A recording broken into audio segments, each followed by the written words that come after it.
La farine et l'eau sont les ingrédients de base pour élaborer la pâte.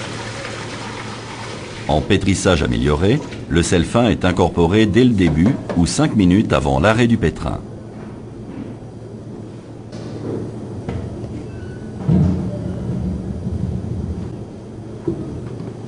Le début du pétrissage s'effectue en première vitesse. Cette étape s'appelle le phrasage. Sa durée varie de 3 à 5 minutes. Dès la mise en route, l'eau s'infiltre entre les particules de farine et chasse l'air qui s'y trouve. Le passage de l'état pulvérulent à l'état pâteux résulte de l'absorption de l'eau par les deux composants essentiels de la farine, le gluten et l'amidon.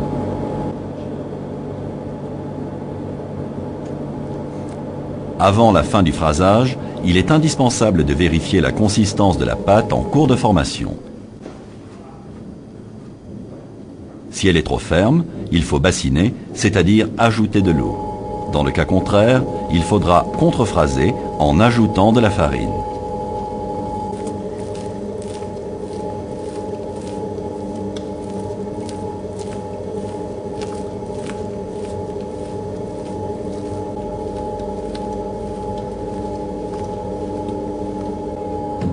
À présent, la consistance de la pâte est bâtarde. Il est temps d'incorporer la levure en l'émiettant et de terminer le phrasage.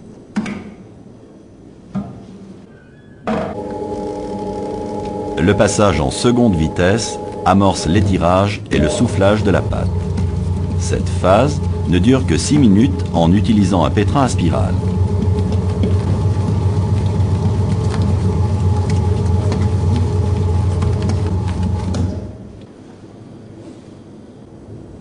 L'étirement de la pâte permet d'évaluer son élasticité et valide la fin du pétrissage. La température doit se situer entre 23 et 25 degrés Celsius. La couleur crème de la pâte atteste de la bonne conduite du pétrissage dans le respect des règles et des traditions. Le pointage en masse commence.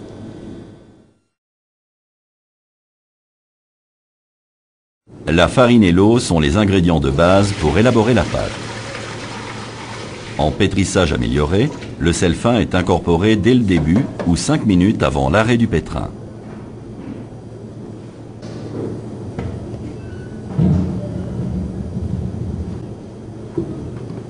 Le début du pétrissage s'effectue en première vitesse. Cette étape s'appelle le phrasage. Sa durée varie de 3 à 5 minutes. Dès la mise en route, l'eau s'infiltre entre les particules de farine et chasse l'air qui s'y trouve.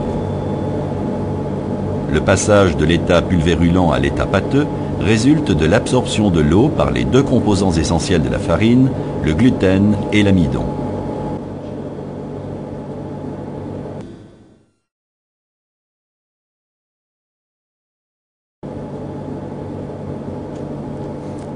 Avant la fin du phrasage, il est indispensable de vérifier la consistance de la pâte en cours de formation. Si elle est trop ferme, il faut bassiner, c'est-à-dire ajouter de l'eau. Dans le cas contraire, il faudra contrefraser en ajoutant de la farine.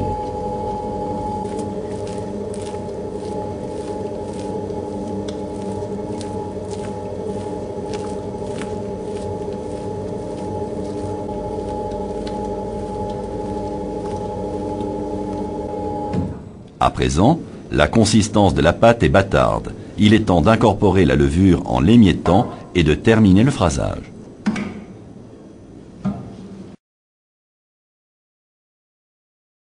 La pâte est bâtarde. Il est temps d'incorporer la levure en l'émiettant et de terminer le phrasage.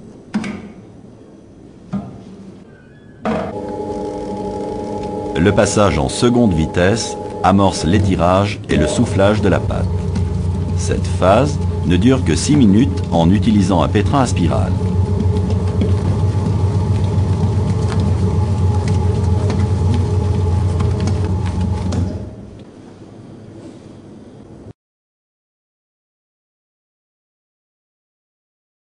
L'étirage et le soufflage de la pâte. Cette phase ne dure que 6 minutes en utilisant un pétrin à spirale. L'étirement de la pâte permet d'évaluer son élasticité et valide la fin du pétrissage. La température doit se situer entre 23 et 25 degrés Celsius. La couleur crème de la pâte atteste de la bonne conduite du pétrissage dans le respect des règles et des traditions. Le pointage en masse commence.